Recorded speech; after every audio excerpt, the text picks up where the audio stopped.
रंभा शहर के कॉलेज में पढ़ने वाला अमित छुट्टियों में अपने गांव आया तो उसकी माँ बोली, मेरी सहेली चंदा आई थी।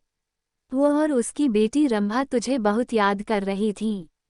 वो कह गई है कि तू जब गांव आए तो उनसे मिलने उनके गांव आ जाए, क्योंकि रंभा अब तेरे साथ रहकर अपनी पढ़ाई करेगी।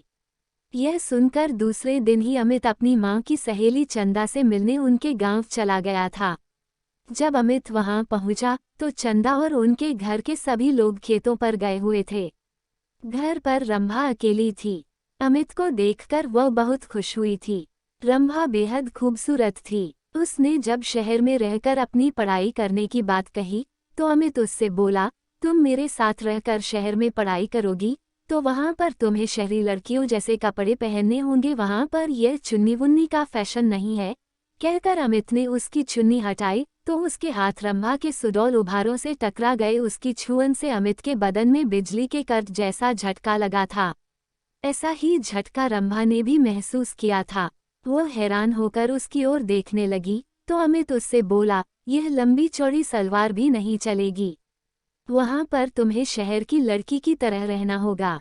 उनकी तरह लड़कों से दोस्ती करनी होगी।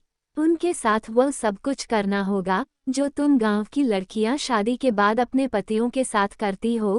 कहकर वह उसकी ओर देखने लगा तो वह शर्माते हुए बोली, यह सब पाप होता है।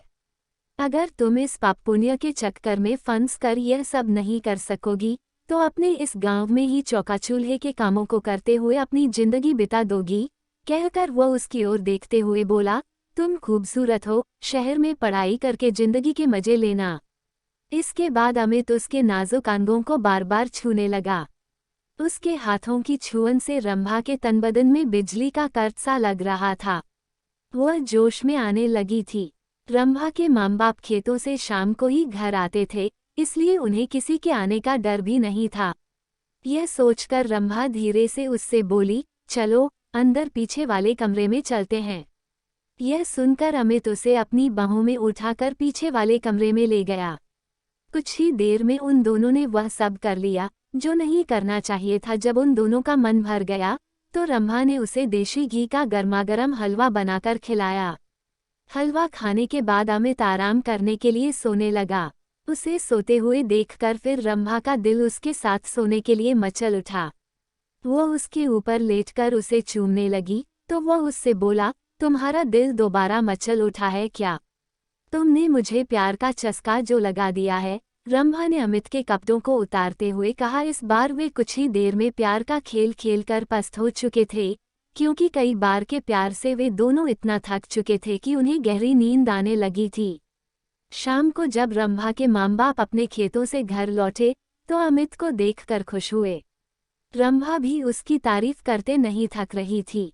वो अपने माँ बाप से बोली, अब मैं अमित के साथ रहकर ही शहर में अपनी पढ़ाई पूरी करूंगी। यह सुनकर उसके पिताजी बोले, तुम कल ही इसके साथ शहर चली जाओ। वहां पर खूब दिल लगाकर पढ़ाई करो। जब तुम कुछ पढ़ लिख जाओगी तो तुम्हें कोई अच्छी सी नौकरी मिल जाएगी। तुम्हारी जिंदगी बन जाएगी। फिर किसी अच्छे घर में इसकी शादी कर देंगे।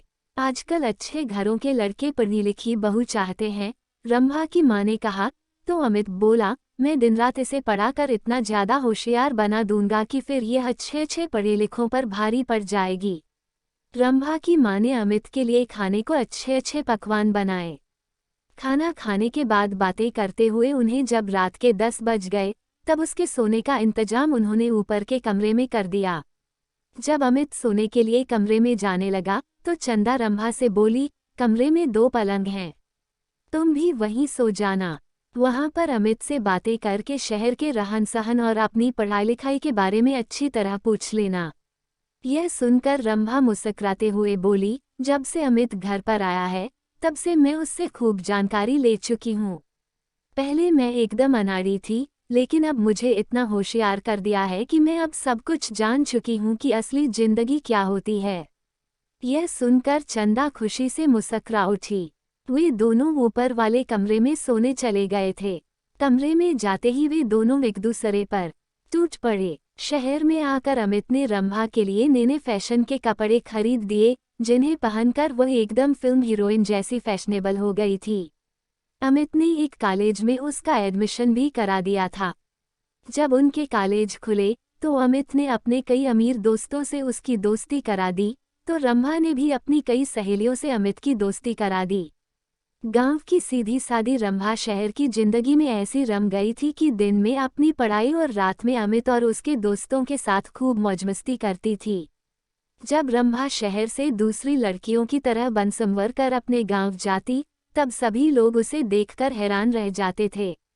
उसे देखकर उसकी दूसरी सहेलियां भी अपने माँ बाप से उसकी तरह शहर में पढ़ने की जिद करके शहर में ही पढ़ने लगी थीं। अब अमित उसकी गांव की सहेलियों के साथ भी मौजमस्ती करने लगा था। उसने रंभा की तरह उनको भी प्यार का चस्का जो लगा दिया था।